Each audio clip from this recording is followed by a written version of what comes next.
La la la la la la la la la. La la la la la la la la la. La la la la la la la la la.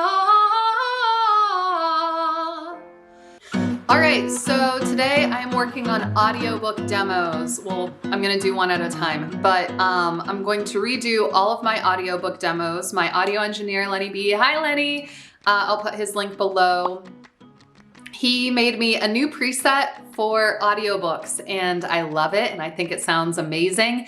And I want to apply that preset to all of the audiobook demos I've done previously. So I'm going to re-record my demos with his new preset and that's going to be that.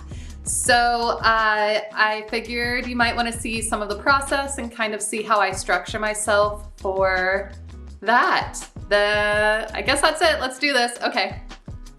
All right, so where do I want to start? Well, I guess first things first. What I'm going to do is I'm going to read several passages for my audiobook demo.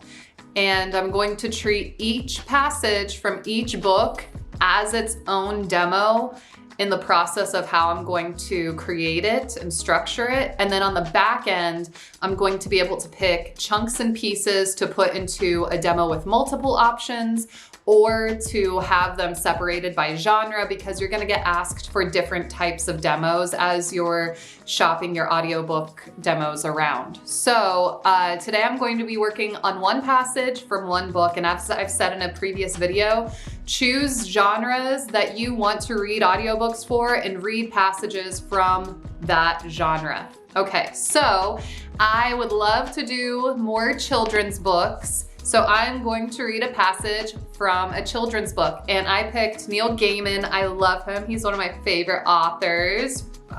He's very popular. And no, I didn't record this audiobook. And no, you don't have to put only books that you've actually recorded as your demo.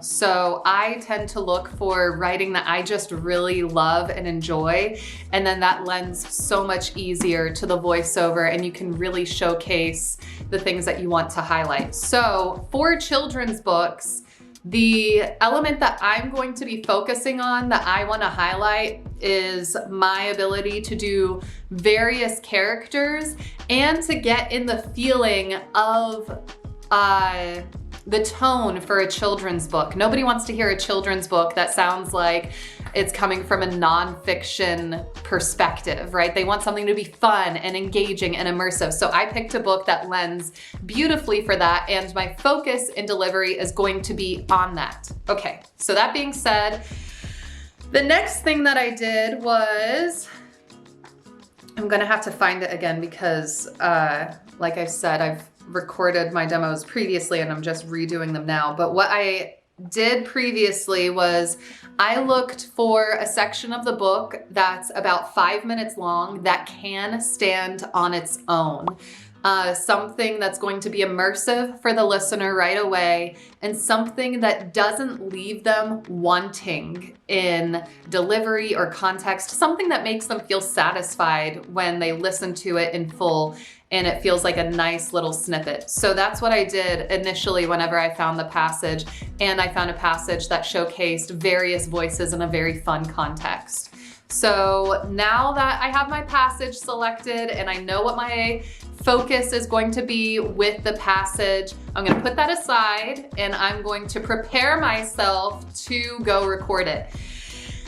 Okay, so I'm feeling a little bit tight. I need to stretch out. I worked out this morning. My muscles are a little bit tight. I haven't done any vocal warm-ups, and knowing that I'm going to be showcasing different characters, I want to have full access to my vocal range, and I want to have a lot of agility between my voices and my ability to jump between them. So vocal warm-ups are going to be very important, and they are always very important, but especially today. So what I'm going to do is I'm going to stretch out a little bit, work out any kinks and tension that I might have in my body, do a full vocal warm up, and then hop in the studio. Okay.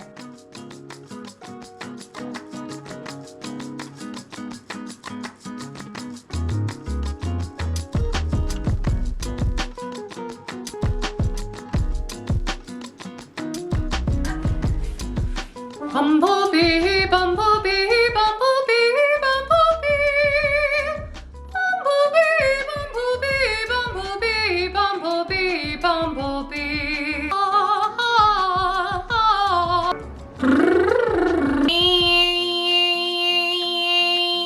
Alrighty, so I've done yoga, I've done some breathing, my body's nice and relaxed, I did my singing and vocal exercises, and you can probably hear, maybe you can't, I don't know, I can hear it and I can feel it. My voice is warmed up, it's flexible, I have the full access to my range, and I worked on those higher notes.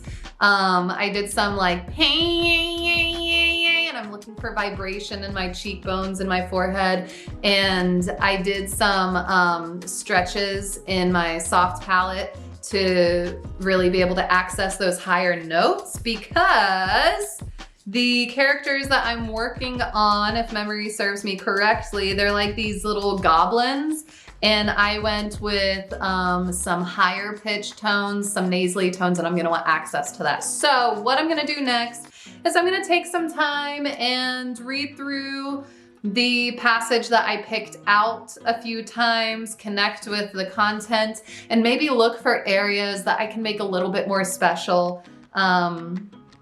And then I'm going to reconnect with the voices of each character. So I want to connect with each character and then distinguish the voice that they're going to have and really connect with that and feel like I can embody a different character with each of these written characters. And once I do that, then I'm ready to hop into the studio and record this thing. Okay, so let's do it.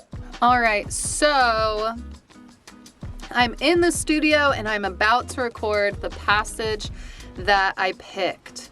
So I have all of the character voices pre-planned, I'm familiar with the script, and because I've worked this passage before, I used it on my previous demo and I want to reuse it again for this one.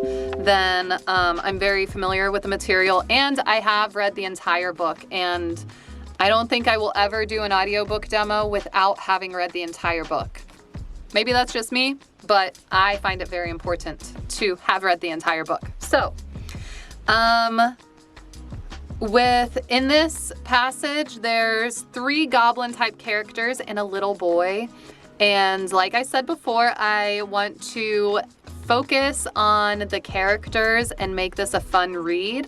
So whenever I was reading through it earlier, I put on some like kind of kids spooky music. That's the theme of this book. It's like a kids graveyard kind of spooky book, but not too scary, obviously.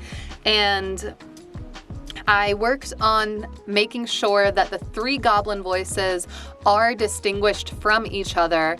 And then as I continue to read through it, and as you understand the context of these characters in relation to each other, for example, if one is the leader and one is the brute and one is kind of squirmy and little, then that also gives you ideas to play with in the personality that breathes through them. So maybe the leader can be a little bit more relaxed and smooth in the way that they deliver all of their lines, whereas the brute can play a little bit more dopey and dumb, something like that. So you want to have the voices set aside, but you also want to make sure that you're giving them a full personality as well, and that's going to help round everything out and polish it up. So I'm going to go ahead and jump into it, and there's really nothing else to it, you know, nothing to it but to do it. So I'll probably play you guys the way that this demo has turned out on the back end, and I don't think I'm going to add anything else to this video. So let me know if you have any more questions. Good luck. Bye.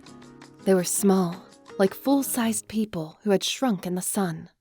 They spoke to each other in undertones, saying things like, "If your Grace has any more bloomin' idea of where we is than us do, I'd be grateful if he say so. Otherwise he should keep his big oval all shut." And, "All I'm saying, your worship, is that I know there's a graveyard near here. I can smell it." And, "If you could smell it, then I should be able to smell it, 'cause I've got a better nose than you have, your Grace." All this as they dodged and wove their way through suburban gardens. They avoided one garden. Psst, hissed the Honorable Archibald Fitzhugh. Dogs! And ran along the top of the garden wall, scampering over it like rats the size of children.